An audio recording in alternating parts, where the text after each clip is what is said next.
and welcome back to the show, Tales from Antiquity and Modern Age with Pragmatic Perfection. I'm your host, and today I'm not going to mess around too much. We're going to get right into the meat and potatoes of this section, this episode, which is number 4 now. And we've got a tale from Aesop. I have not heard of this one before, but it sounded interesting to me, so we're going to read it together. It is The Frogs Asking for a King. So without further ado, let's get on with the performance. The Frogs Asking for a King.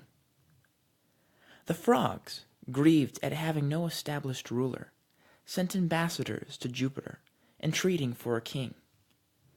Perceiving their simplicity, he cast down a huge log into the lake. The frogs were terrified at the splash occasioned by its fall, and hid themselves in the depths of the pool.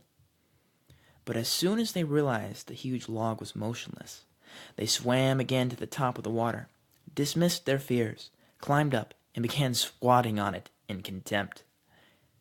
After some time, they began to think themselves ill-treated in the appointment of so inert a ruler, and sent a second deputation to Jupiter to pray that he would set over them another sovereign. He gave them an eel to govern them. When the frogs discovered his easy good nature, they sent yet a third time to Jupiter to beg him to choose for them still another king. Jupiter, displeased with all their complaints, sent a heron who preyed upon all the frogs day by day until there were none left to croak upon the lake. The end.